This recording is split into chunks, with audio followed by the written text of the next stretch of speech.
kemudian kalau teman-teman nggak mengambil assessment di Gallup, bisa nggak untuk mengetahui saya bakatnya apa atau talentnya apa? Bisa. Ini caranya. Ada 5 yang bisa teman-teman kemudian terapkan. Yang pertama, teman-teman sadari kalau teman-teman melakukan sesuatu, yang pertama ya, ini kerinduan. Misalnya kalau saya siaran radio, saya lama nggak siaran radio, saya kangen banget, kangen banget pengen ngomong di depan, kangen banget pengen siaran. Wah, saya sadari, saya kayaknya bakat di situ. Atau yang kedua, ini, segala sesuatu misalnya ya, saya melihat di kelas training saya, ada seorang peserta yang kalau dia berbicara, peserta itu ketika diminta untuk praktek, baru diberikan teori, dia praktek cepet banget gitu, cepet bisanya gitu, tanpa kemudian ada usaha yang ekstra. Atau ketika mereka diminta untuk membuat skrip yang akan ditampilkan maju ke depan, berbicara secara teratur, terukur, terstruktur, kok cepet banget ya? Itu adalah salah satu tanda talent, Anda memiliki talent di bidang itu. Atau yang ketiga, ya ini, Pak San sering banget untuk membahas mengenai flow atau hanyut ini ya. Kita tidak sadar, misalnya ketika saya memberikan training public speaking atau mengisi privat, ya beberapa kali mengisi privat itu saya dijadwalkan 1 jam, tapi begitu mengisi, begitu lewat waktu sudah 2 jam, ada flow di sana, saya hanyut tentang apa yang saya lakukan. Itu yang ketiga, itu sebuah tanda. Yang keempat apa lagi? Ini, sekilas itu unggul. Kita bisa melihat orang-orang yang unggul. Misalnya, ini pernah saya alami dan ini menjadi keuntungan buat saya. Di tahun 2010, saya masih kuliah. Saya diundang oleh salah satu kementerian untuk menjadi moderator. Waktu itu saya masih kuliah, saya menjadi moderator. Ketika menjadi moderator, seperti biasa saya persiapkan semua tekniknya, caranya, penyampaiannya, kemudian susunannya, skripnya, saya latih, kemudian saya tampil. Setelah tampil, selesai, kemudian saya dihampiri oleh panitia dari kementerian tersebut. Dia mengatakan, karena ini salah satunya ada di Kaltim gitu ya, instansinya, dia mengatakan begini, Anda berminat nggak kami rekrut? Kami rekrut khusus untuk menjadi tenaga PR. Saya kaget, wah, kenapa saya bisa ditawari seperti itu? Karena mereka melihat sepintas poin ini. Tapi dulu saya nggak sadar, karena saya belum tahu tentang ini ya. Saya belum menggeluti mengenai bagaimana kemudian menemukan strength atau kekuatan. Saya dulu belum sadar tentang itu. Itu yang keempat ya. Yang kelima, kepuasan. Ini yang saya rasakan.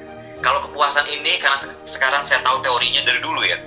Dulu sejak awal pertama kali saya mencoba untuk menjadi seorang host, ya, kemudian acaranya besar, menjadi host, tapi nggak dibayar, udah saya seneng banget, saya puas banget. Atau kemudian ketika di momen-momen terakhir belakangan di pilkada, saya minta menjadi moderator, saya tampil, itu saya nggak ingat makan, nggak mau makan, nggak ingat, pokoknya energinya itu tersalurkan semuanya pada acara.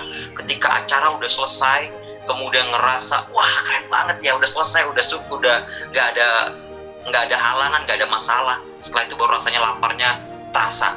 Tapi kepuasan, rasa puas itu melebihi segala sesuatu, melebihi materi yang didapatkan. Nah, ini bisa dijadikan tanda, ya, sebagai tanda untuk mengetahui talent. Tapi apakah semua orang bisa meyakinkan dirinya dengan tanda-tanda seperti ini? Wah, ini mungkin datangnya sesekali aja gitu. Ini yang kemudian membuat saya harus mencari assessment yang pasti untuk tanda ini.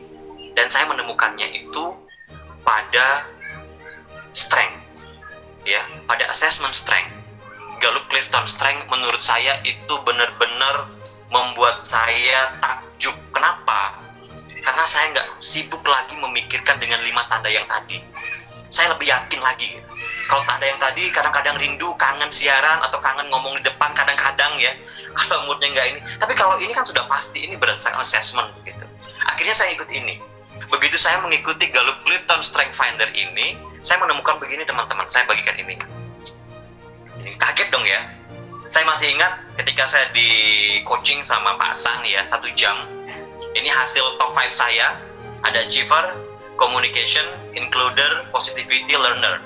Begitu diajak ngobrol pada saat itu, saya bilang, kayaknya iya Pak San. Tapi saya belum terlalu yakin begitu.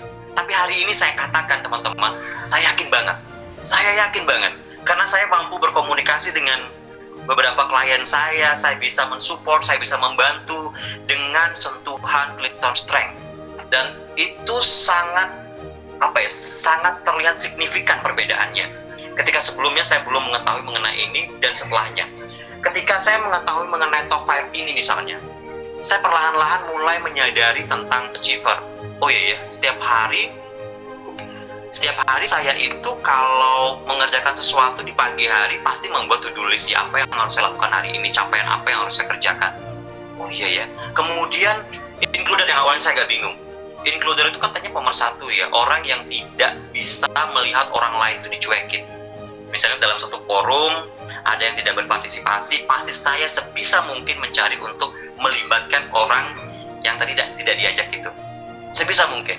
Communication misalnya, dikatakan sebagai orang yang mudah mengubah pikiran menjadi kata-kata. Benar juga. Karena kadang-kadang begini, peserta training atau klien privat saya itu, saya kasih kata yang mudah banget untuk diucapkan, kemudian saya minta untuk tampil, dia susah banget ngerangkainya.